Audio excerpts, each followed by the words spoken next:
Karen Kenny, coordinator of the San Fernando Valley Patriots. This is the second course in our Patriot Civics 2013 class. This is America 2.0, Patriot or Comrade, by author Don Jans, who wrote My Grandchildren's America. He's here again, Don Jans. My grandchildren's America.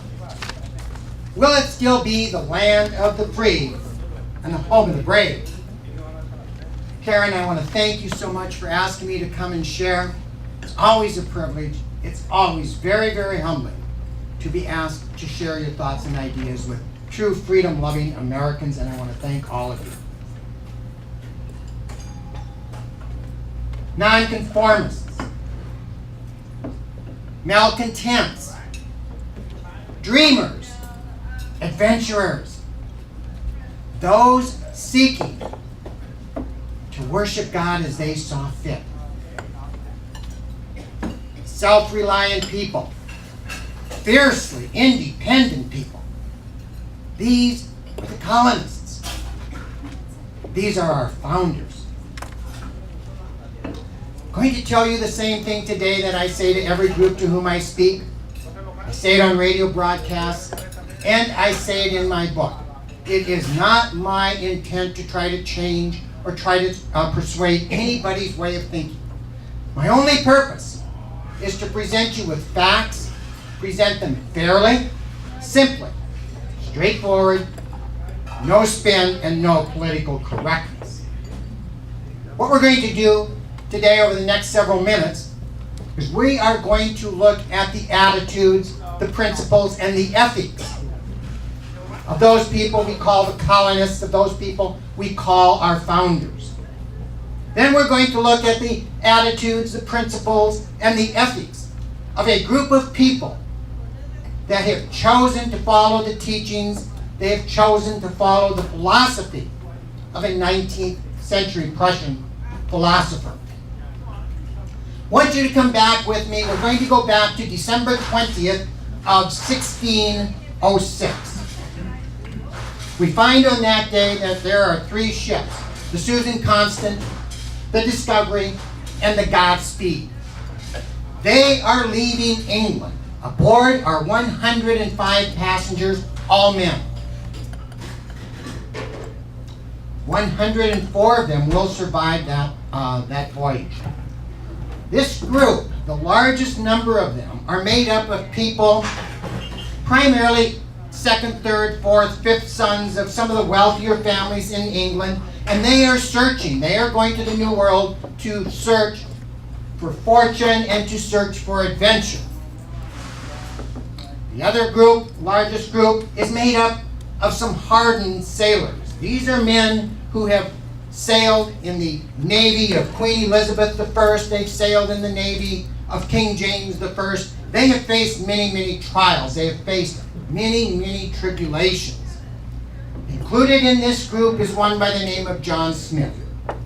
History records him as Captain John Smith, and of course he is noted for leading these early colonists through many trials and through many tribulations. These ships arrived at the outer banks of what we now know as Virginia, late April of 1607. They sail into the bay. They sail up a river that we now call the James River. They're looking for a place where they can start a settlement. And they're looking primarily for a place that has a good defensive position. On May 13th of 1607, they find such a place. And the first permanent English colony in the New World, known as Jamestown, is started.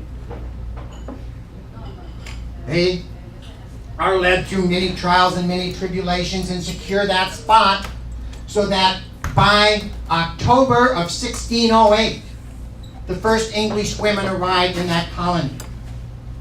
We owe a great deal of gratitude. We owe them a huge debt, for it was there in that first settlement where two of the very principles that propelled that emerging nation to become called that shining city upon a hill.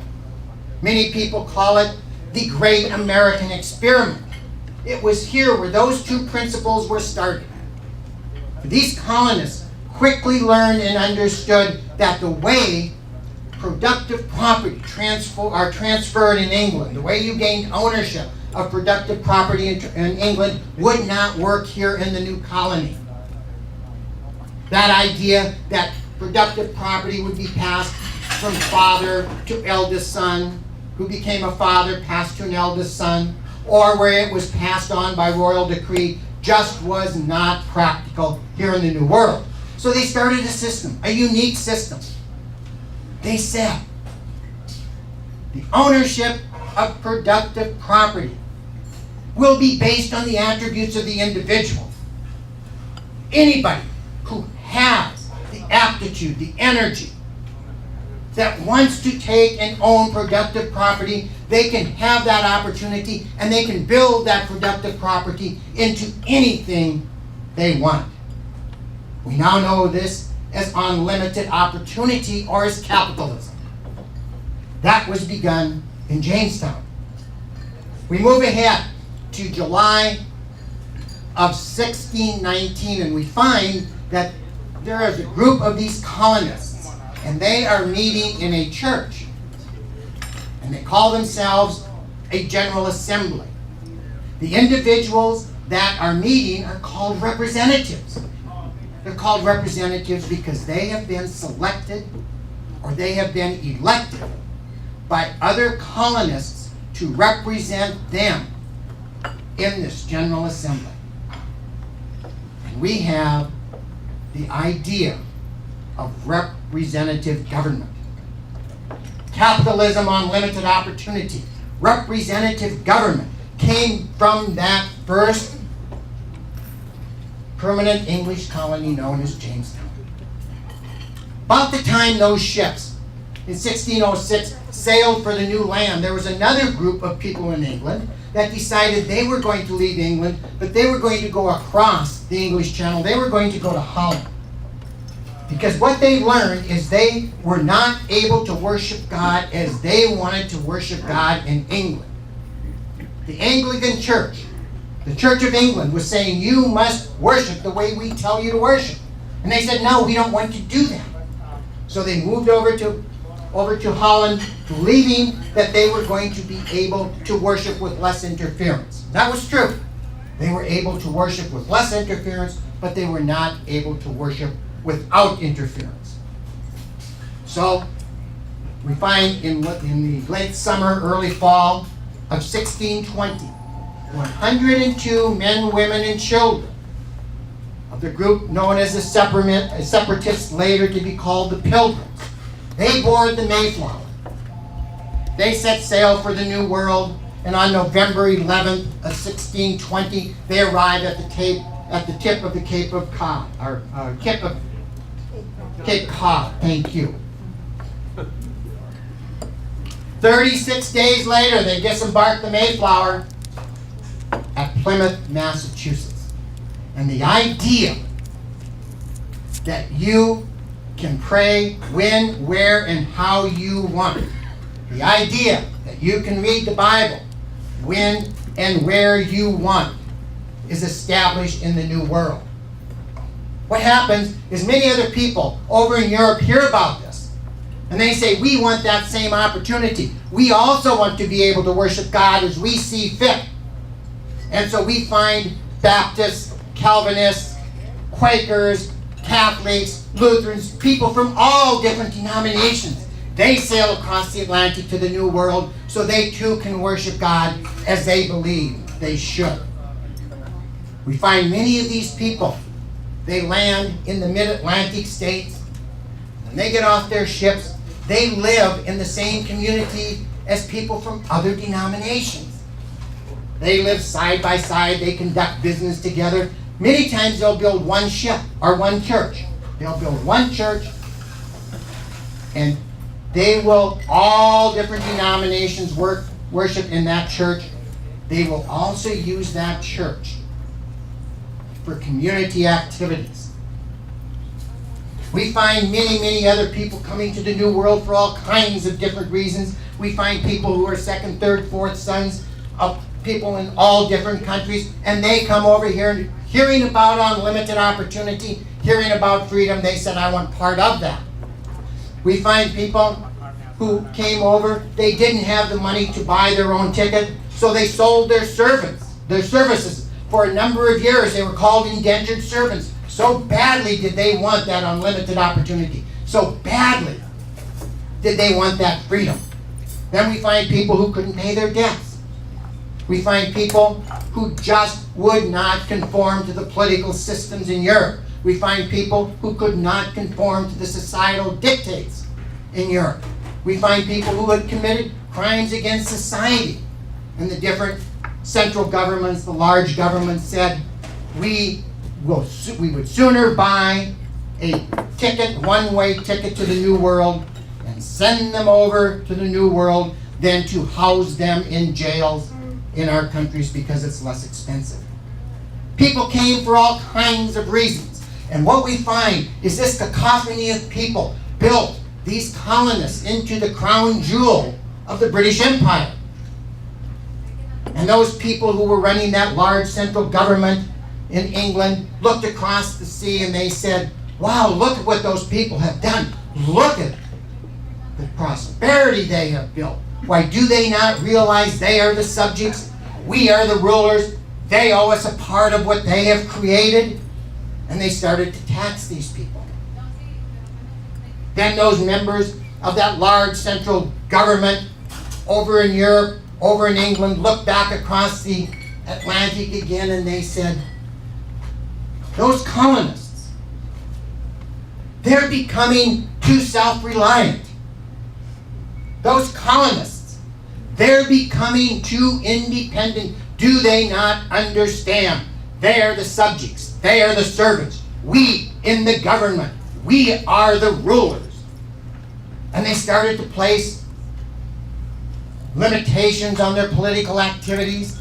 They started to place limitations on their individual freedoms. And in the colonies, we started to feel some dissent. We started to feel some rebellion attitudes.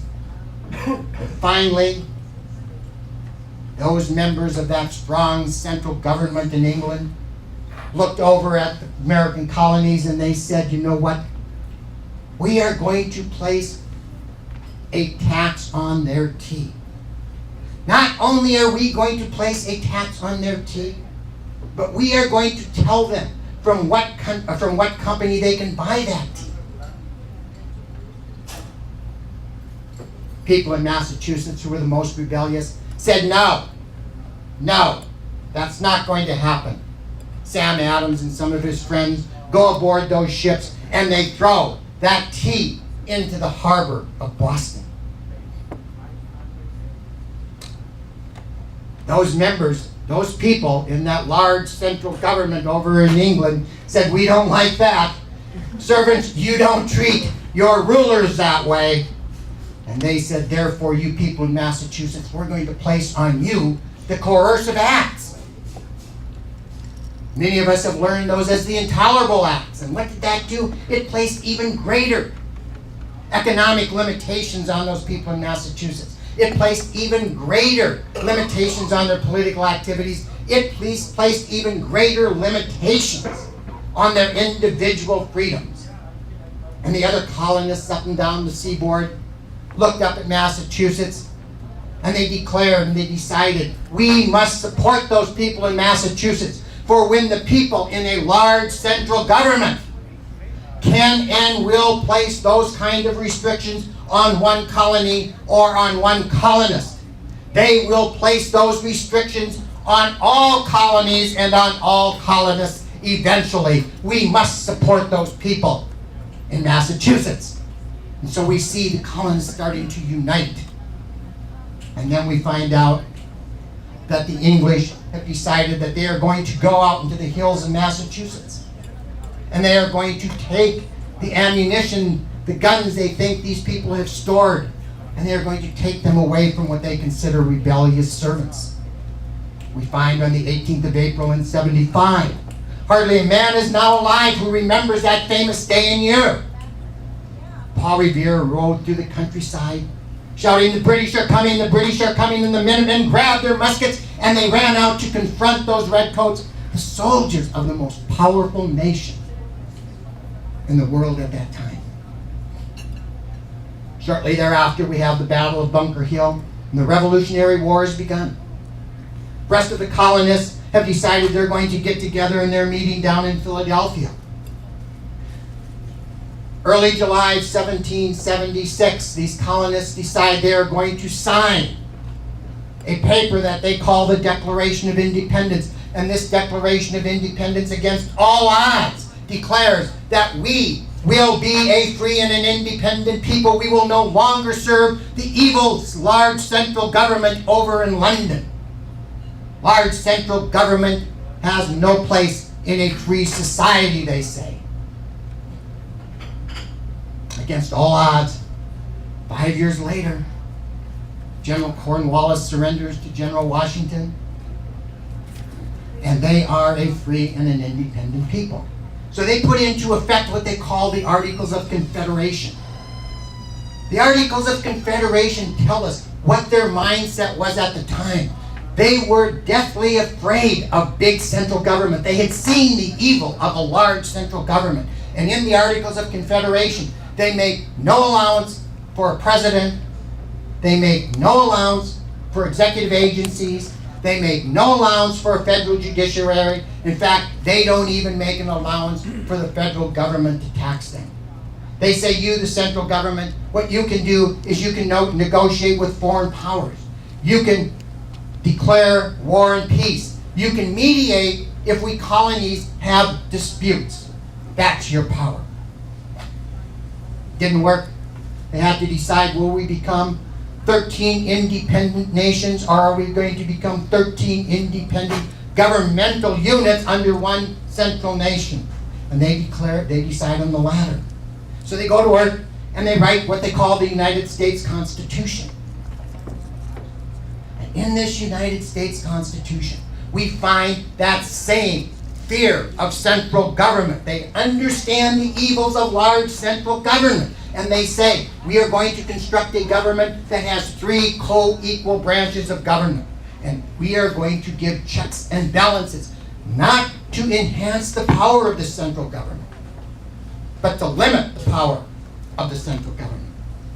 Then in Article 1, they list a number of powers, and they say, these are your powers, central government. And even with those limitations, my friends, even with those limitations, they could not have that Constitution ratified. They had to go back to work. They drop what they call the Bill of Rights, or what we know as the first 10 amendments to the United States Constitution. Every single one of those amendments, every single one of them, either limits the powers of the federal government or it enhances the power of the people. Until we get to the 10th Amendment. And when we get to that 10th Amendment, what we find is it says very specifically, if the power is not specifically given to the federal government, it is reserved for the states, it is reserved for the people. They declare, we the people, we are the rulers, you in central government, you are our servants.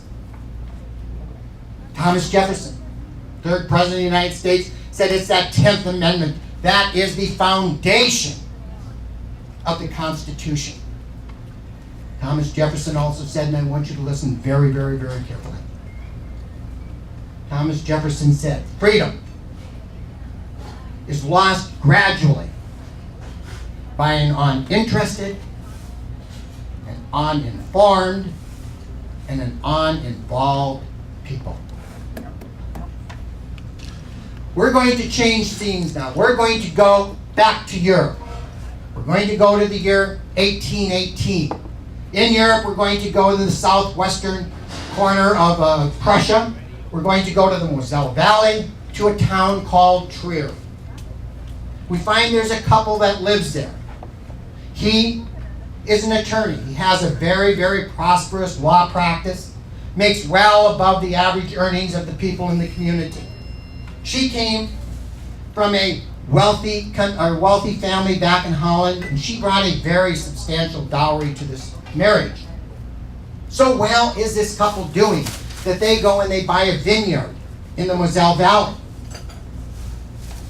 We find on May 5th of 1818, Heinrich and Henrietta Marx have their second child, their first and their only son. And they name him Karl Marx.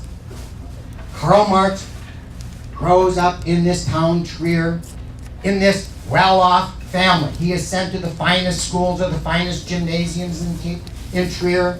He's a good student, but he's not a great student. He does not have an aptitude for math. Later on in life, he says, I just never understood numbers. After he graduates from high school or gymnasium, he and his dad decide that he should go up the river to Bonn, go to the University of Bonn. His dad thinks he's going there to study law. He goes there for 1 year. They decide he should now go on to Berlin University. When he gets to Berlin University, he starts to study what he really wants to study, and that's not law. He starts to become involved in philosophy. He finds that there is a group of students, a group of professors that get together, and this group gets together for the purpose of discussing and debating the teachings of a Prussian philosopher who has recently died, George F.W. Hegel. Prior to his death, Hegel happened to be a professor at Berlin University. Hegel defined freedom this way. Hegel said freedom is when the individual has the right to make a rational decision without coercion. Unfortunately, he continued that definition and he said absolute freedom is when that rational decision is made in total accordance with the universal principles of the state. This idea of conformity, of total equality, this idea became the bedrock of the philosophy that one of those young students, Karl Marx, took away and when he developed that theory of Marxism, his philosophy. Karl Marx said, it is the ownership of private productive property. How the ownership of private productive property has transformed over the years. It is this that has caused all the problems in society. For he explained that in very early society, all of this private productive property was under the control, the regulation, the ownership of the state, the community, or the government. You use your own terms, and all benefits thereof would come or inure to that entity. Marx said that private productive property in very early society was always under the control, the ownership, or the regulation of the state, the government, or the people. But over time, it had transformed to where that private productive property, before we go on to that, let me say, what was private productive property? What do we mean when we say private productive property? What we mean is that property that brings benefits to its owners. Could be things like land, where we own land, we rent land, we grow grapes on land, and we sell the grapes, and we receive revenue. Things like buildings, we build buildings, and we rent those buildings, and we receive the revenue. Machinery. Things like factories, we build factories, and we have those factories sell products, we receive that revenue. Marx went on to explain, this includes smaller businesses, it includes service businesses. And as Marx explained, and as we have been recently told by one of his disciples, these are businesses that you, the individuals, you did not build those businesses. As Marx explained, and as we have been told by one of his disciples very recently, these businesses are not built by individuals, they are built through the communal efforts of the community, and therefore the revenues, the benefits thereof, should inure to the benefit of the community as well.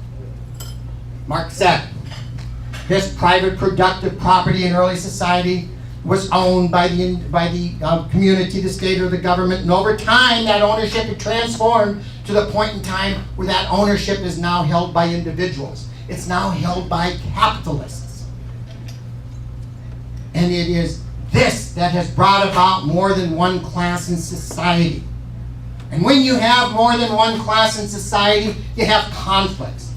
You have oppressors and you have oppressed. Marx went on to say, it is not the defining attribute to abolish property generally, but to abolish all private productive property. For it is private productive property that brings about, that causes all the conflicts in the world. It is private productive property that causes all the evils in the world.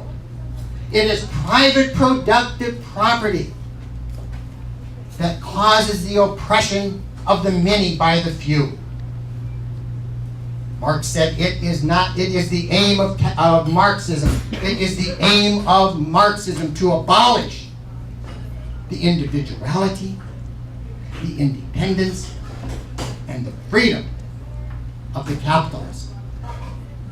He said, my disciples, you must go and you must gain political supremacy. And when you gain political supremacy, you must wrest degree by degree the capital from the capitalist, and you must centralize all instruments of production in the hands of the state.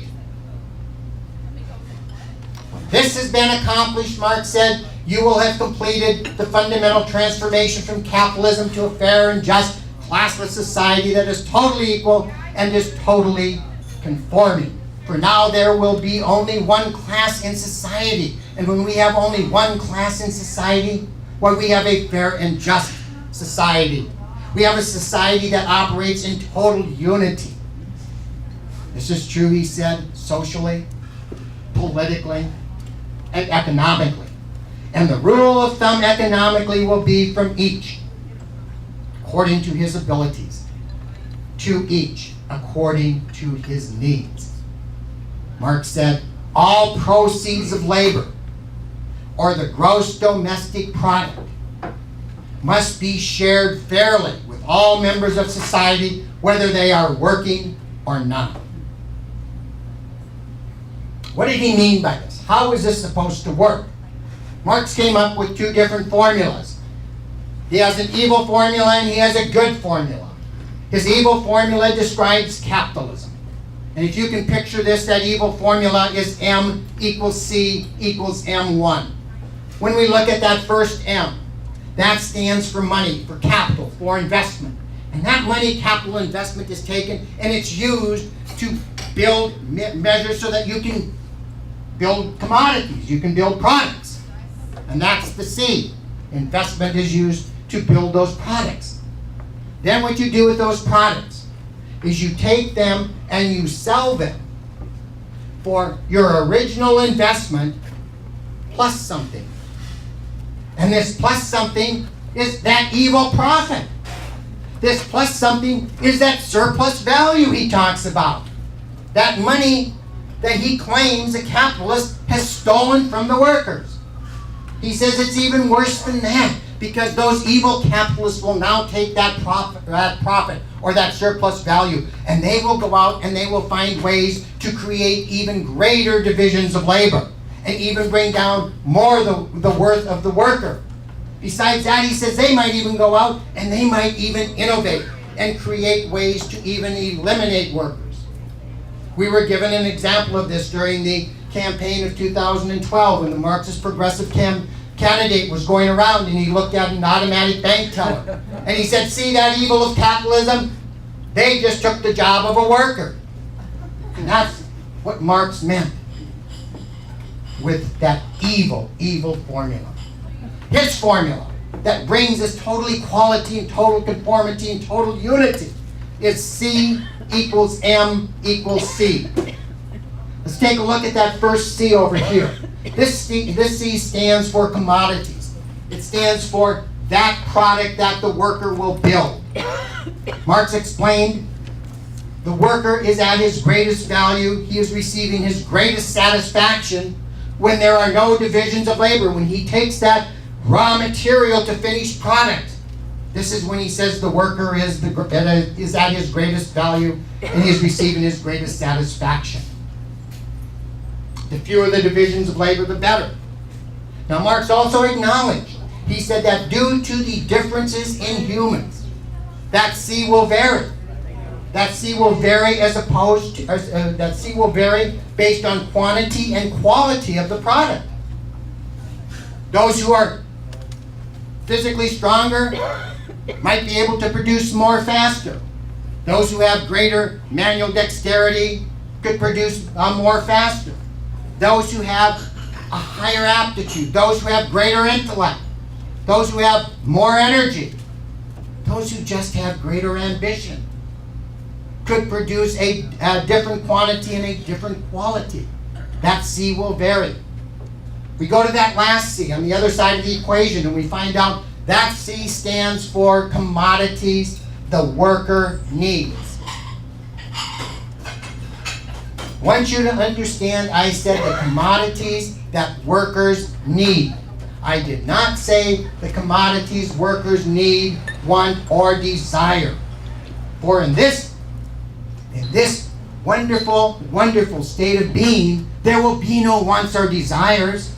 We only have needs. Wants or desires are for that evil capitalistic society. And those needs are going to be defined by the dictatorship of the proletariat. And Marx acknowledged, he said, that C is going to vary as well. That C is going to vary if we have a worker who has only themselves. They're going to have fewer needs than will that worker who has themselves and a spouse. They will have fewer needs than will that worker who has themselves, a spouse, and other dependents. So we find both C's vary. The production and the needs. We come to that M in the middle. That stands for money or medium of exchange. The big question is, on what is that based?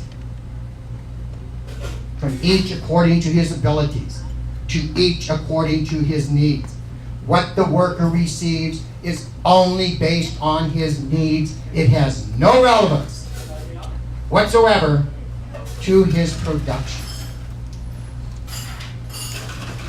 Thus we have a total, equal, and conforming society. Marx became quite excited in February of 1848. For we go into Paris, France, and we find that there's been this riot. This riot erupts into a revolution. That revolution spreads from France eastward throughout Europe. And Marx says, yes, yes, yes, this is the revolution to bring about my fair and my just, totally equal, totally conforming society. Over the next 12 to 18 months, the militaries of those different sovereign nations had completely squelched those revolutions. Marx looks around, we look around, and we find out very little in Europe has changed. There's still a capitalistic society. There's not a fair and just so-called classless society. And Marx has to say, why? What happened? And he comes to several different conclusions. He says, it's that military. It's the military. They are the last bastion between capitalism and a fair and a just classless society. Therefore, that military has to be systematically dismantled. Not only did he say that military has to be systematically dismantled, he told them how to do it. He said, my disciples, when you gain political supremacy, what you do is you take funds that would normally fund that military and you divert them to social programs. And this will systematically dismantle that military and it will render it inconsequential. Marx also said, my disciples, you must have a vicious class warfare against that capitalist, against the bourgeoisie.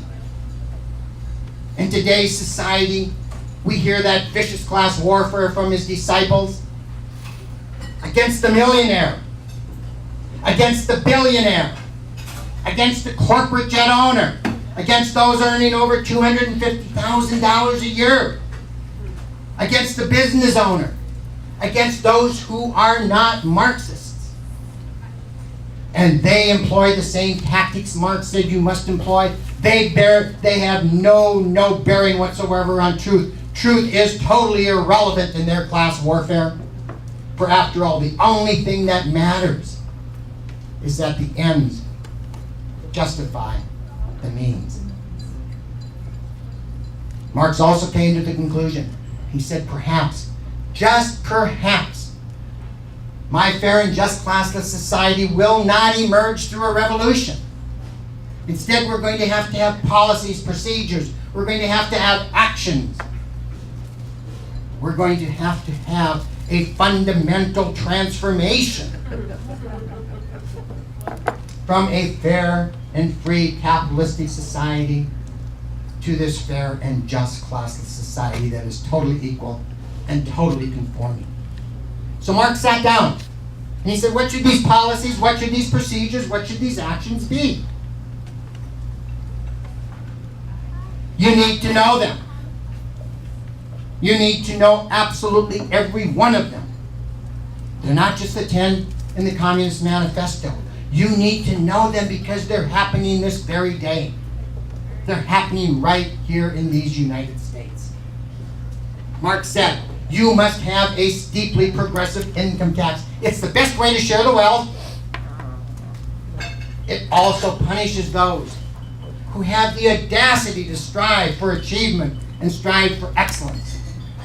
What Marx didn't do is he didn't define what steeply progressive means.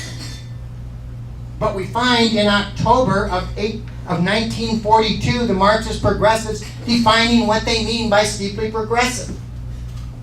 They also define what they mean by not having any regard whatsoever for the Constitution of the United States, because the Marxist progressive president at that time signs an executive order. That executive order was defeated twice that same year by Congress.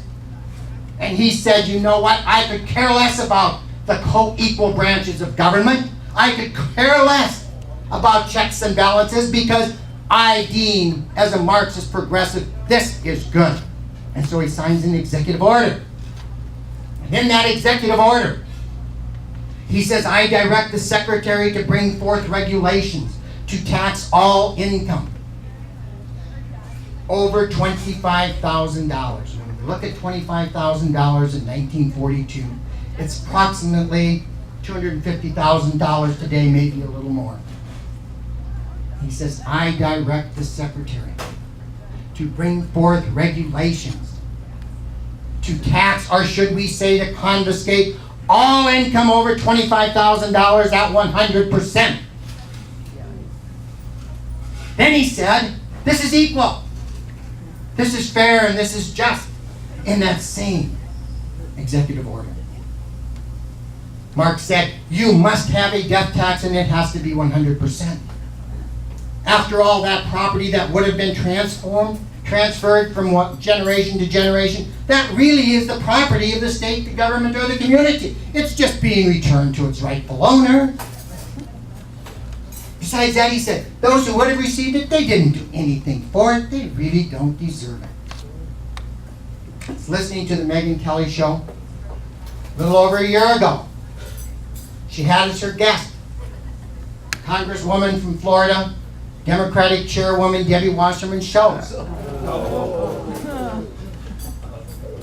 Question was, what should the death tax be? The answer should be 100% because that property really is the property of the government, and those who would have received it did nothing for it and don't deserve it. Marx said, the state must have a monopoly on granting credit. The way the capitalist grants credit is wrong, he said. You do not grant credit based on ability and willingness to repay.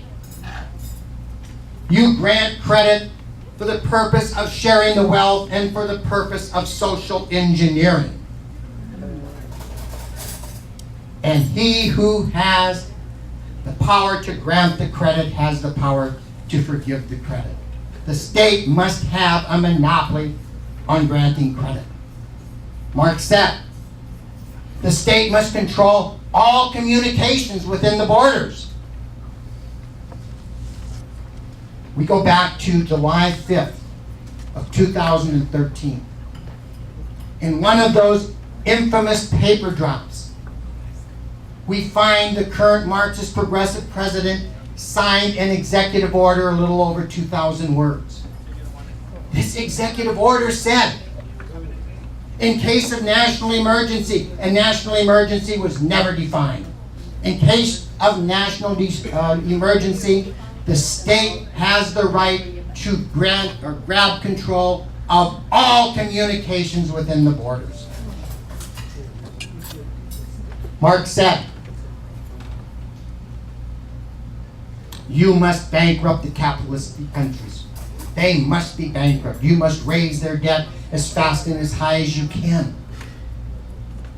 What that will do when that bankrupts that country, it will render all of the contracts of the capitalists null and void. And when that happens, the populace will switch their allegiance, if it was there, they will switch their allegiance from them to you, and you will be able to move that fair and just classless society just that much further along the road to our day of utopia. Marx said, you can no longer allow the forces of the marketplace, competitive forces, to drive the business community.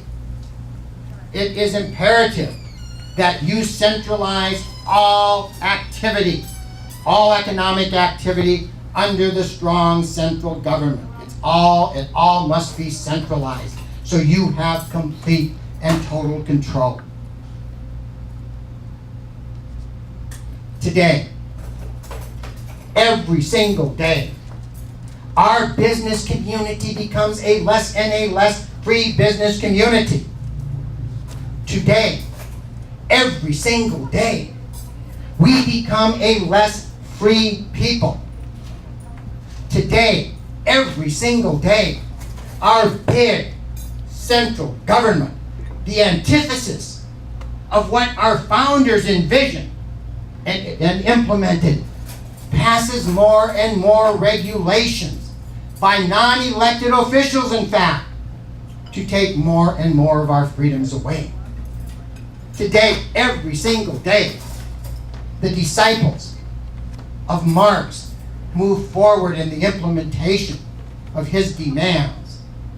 For today, every single day, the Marxist progressives take more and more of our freedom so they can have the dictatorship of the proletariat, implement the totalitarian state that is absolutely necessary, as Marx said, to bring about the complete fundamental transformation from the capitalistic and free society to his fair and his just classless society that is controlled and operated through the dictatorship of the proletariat.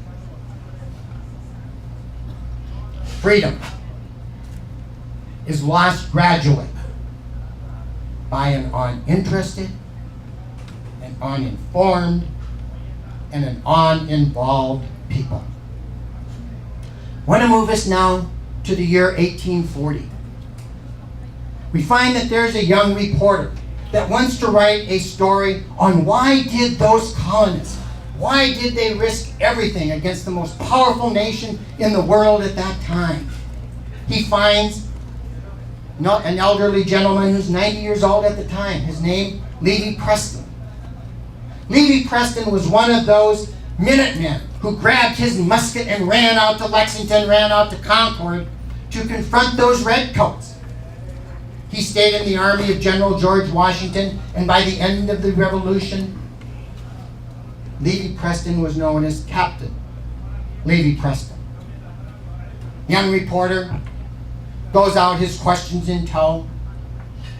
First question to Captain Preston is, Captain Preston, was it the oppression of the evil British government that you felt that drove you to this revolution? Captain Preston thinks hard and says, No, I didn't feel any oppression.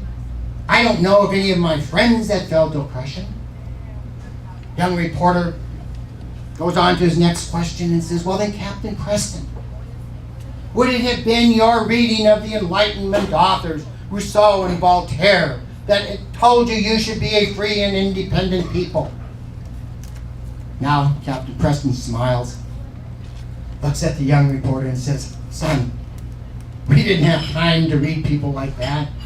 Why, when we had time to read, we would read the Bible." No, it wasn't anything like that.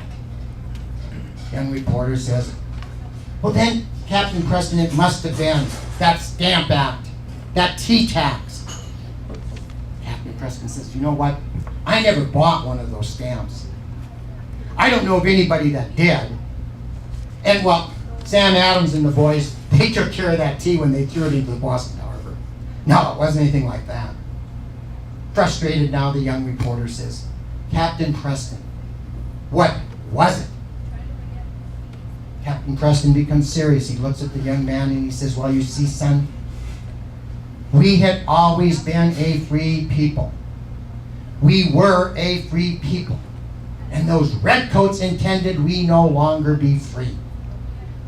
Today, it is those Marxist progressives who intend that we no longer be free. Today, it is those Marxist progressives who tell us that that capitalistic system that built this country into the greatest economic engine the world has ever seen, that capitalistic system is evil. That capitalistic system causes all poverty. Why, it's that capitalistic system that limits opportunity, brings about inequality.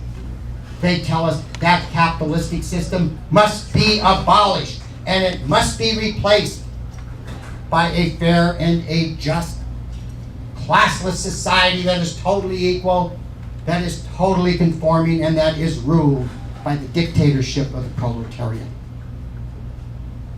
Today, we are a less free people than we were on March 20th of 1775. We find March 20th of 1775, the General Assembly of Virginia is meeting in Richmond. They're meeting in a church. One of the representatives arises to rebut another representative that has just said, "We must be more tolerant with the British." He has just said, "We must be more patient with the British. We must give them more time." Well, we must be more reasonable with the British. And Patrick Henry, after an eloquent rebuttal, had this stirring call for action, and I want to quote Patrick Henry when he said, "Is life so sweet? Is peace so dear? As to be purchased at the price of chains and slavery? Forbid it, Almighty God! I know not what course others may choose, but as for me, give me liberty or give me death." To paraphrase Captain Preston Levy, we were a free people. We are a less free people today, and those Marxist progressives intend that we no longer be a free people. My call to action to you today is I beg you to join me in my efforts to interest, to inform, and to involve all freedom-loving Americans, so we can bequeath to our children and our grandchildren that capitalist system of unlimited opportunity, that freedom that those colonists, our founders, bequeathed to us. And in closing, I want to echo the proclamation of our children and our grandchildren for that priceless gift to them when they say, "Thank you, thank you, thank you." And thank you so much for your attention.